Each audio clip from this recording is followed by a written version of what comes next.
आगे की यात्रा है कृष्ण। राम के बचपन का उल्लेख बहुत छोटा है। गुटवन चलत रे नुतन मंडित मुख दधि लेप किए। तुलसीदास जैसे सरस कवि भी भगवान के बचपन को देखने के लिए तरस गए हैं। मंगल भवन अमंगल हारी द्रबहु सु दशरथ अजर विहार। दशरथ के अजर में, दशरथ के आंगन में विहार करने वाले राम को नमस्कार है। लेकिन आंगन में क्या विहार, क्या क्या किया, इसका ज्यादा वर्णन नहीं है, क्योंकि राम कम आयु में अयोध्या की गुप्तचर सेना के अध्यक्ष बन गए और 15 वर्ष की आयु में तो विश्वामित्र उनको ले ही गए। तो राम ने बचपन नहीं जिया और युवता भी षड्यंत्रों की भेंट चढ़ गई। लेकिन कृष्ण ने बचपन भी बहुत अच्छा जिया और जवानी भी बहुत अच्छी जी, और प्रौढ़ता में तो गीता जैसा नवनीत दिया। जैसे दूध जब जम जाता है, जब उसमें समस्त प्रकार की संजीवनी शक्ति समा जाती है, तब उसके दोहन हो जाने पर जो नवनीत निकलता है। महाभारत का युद्ध वो दोहन करने वाली मटकी थी जो स्वयं मटकी फोड़ने वाले ने ही आयोजित की थी, और उससे जो नवनीत निकला वो गीता जैसा नवनीत निकला, जिसे विश्व भर में आदर दिया जाता है, पढ़ा जाता है।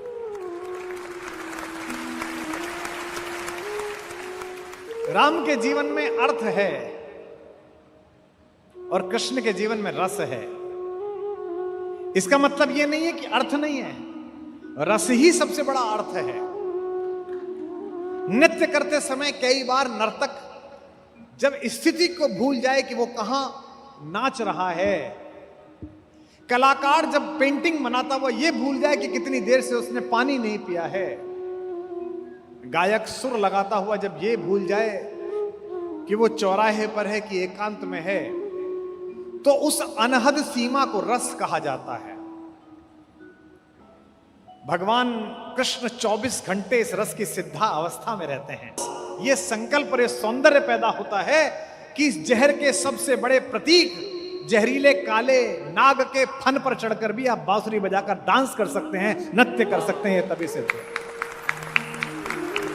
अन्यथा तो एक सांप दिख जाए तो सारी इंद्रियां और चेतनाएं सजग हो जाती हैं। गाड़ी चलाते समय अचानक सामने से ट्रक मोड़ काट दे तो नाभि के पास सारी चेतना आके केंद्रित हो जाती है। कितने भी बड़े आप रईस हों, हाथ से खाना खाते खाते या पानी पीते पीते कांच का गिलास टूट जाए, गिर जाए, तो एकदम आप छटपटा जाते हैं कि क्या हो गया, जबकि उस गिलास का कोई मूल्य भी नहीं है, 10-20 रुपए हैं।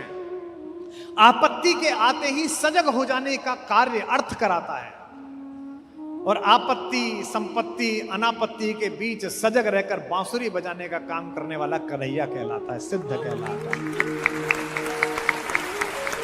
अब आप कहेंगे कि इतना ही सिद्ध है आपका कृष्ण, तो रोता क्यों है, मां से पिटता क्यों है, गालियां क्यों खाता है, कुटिलता से, मनहर कुटिलता से मुस्कुराता कैसे है? जब दुर्योधन से कहता है कि हाँ हाँ माद, ये जगत के रस में स्वयं को निष्णात रखने के लिए, लगाए रखने के लिए एक रज्जू है, एक रस्सी है। आत्महत्या की कगार पर गए हुए हर व्यक्ति के मन में जो एक बात कॉमन आई है, जिसकी मनोवैज्ञानिकों ने अध्ययन किया है, वो ये कि पृथ्वी पर जुड़े रहने का उसके कारण समाप्त हो गए हैं। कि अपने बच्चों में, अपने बुजुर्गों में जीवन का एक रस जरूर छोड़ें। कलयुग में जिनमें संतत्व उतरा है, जिनके माध्यम से विश्व ने शांति पाई है, जिनको देखने मात्र से मोक्ष का अनुभव हुआ है, जिनके माथे पर हाथ रखने से नरेंद्र विवेकानंद बन जाता था, वे रामकृष्ण परमहंस भोजन के बहुत शौकीन थे। उन्हें भोजन का बड़ा रस था। ये चटनी में नमक कम है, इसमें थोड़ा जीरा और डालती। मां उनकी पत्नी जो थी वे भी बड़ी विदुषी थी।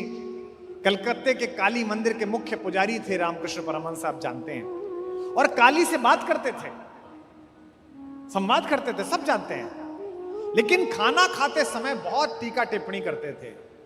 इसमें तुमने घी कम डाला, अगली बार से बनाओ तो इसे पहले थोड़ी देर सेकना। एक दिन गुस्से में उनकी पत्नी ने कहा, इतने बड़े विद्वान हो, दुनिया भर के लोग तुमसे प्रवचन सुनने आते हैं। नरेंद्र जैसे बच्चे तुम्हारा आशीर्वाद लेके विवेकानंद बन गए, और तुम ये 24 घंटे ये इस शौक में लगे रहते हो कि इसमें स्वाद था और ये बनाओ। तो उनका मुख थोड़ा म्लान हो गया।